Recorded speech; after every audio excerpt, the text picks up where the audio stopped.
दोस्तों, महाभारत का युद्ध समाप्त होने के बाद सभी कौरव युद्ध में मारे जा चुके थे।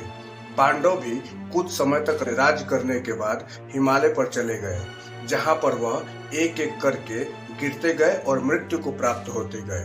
अकेले युधिष्ठिर अपने एकमात्र साथी कुत्ते के साथ बचे रहे और वे स्वर्ग गए। कहते हैं कि युधिष्ठिर जीवित ही स्वर्ग में गए थे, जहां उन्होंने स्वर्ग और नर्क दोनों को देखा। युधिष्ठिर के स्वर्ग में प्रवेश करते ही उन्हें दुर्योधन दिखाई दिया और अपने भाइयों से भी उनका सामना हुआ। तभी अर्जुन ने युधिष्ठिर को देखकर उनसे पूछ लिया कि भैया, दुर्योधन तो आजीवन अधर्म का ही पक्ष लेता रहा। उसने अपने पूरे जीवन में कोई धर्म का काम नहीं किया जिसके पुण्य से उसे स्वर्ग मिला हो। क्या ईश्वर के न्याय में भी कोई गलती है? क्या भगवान के विधान के अनुसार हर पुण्य का परिणाम, चाहे वह एक आध बार ही क्यों न हो, स्वर्ग मिलता है?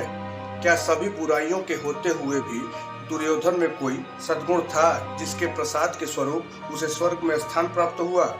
तब अर्जुन की जिज्ञासा को शांत करते हुए धर्मराज युधिष्ठिर ने बताया कि अपने पूरे जीवन में दुर्योधन का ध्येय एकदम स्पष्ट था।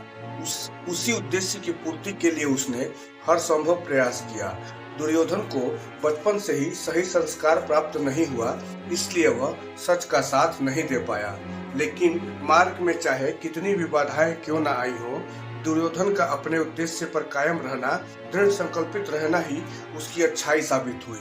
युधिष्ठिर ने बताया कि अपने उद्देश्य के लिए एकनिष्ठ रहना मनुष्य का एक बड़ा सद्गुण है।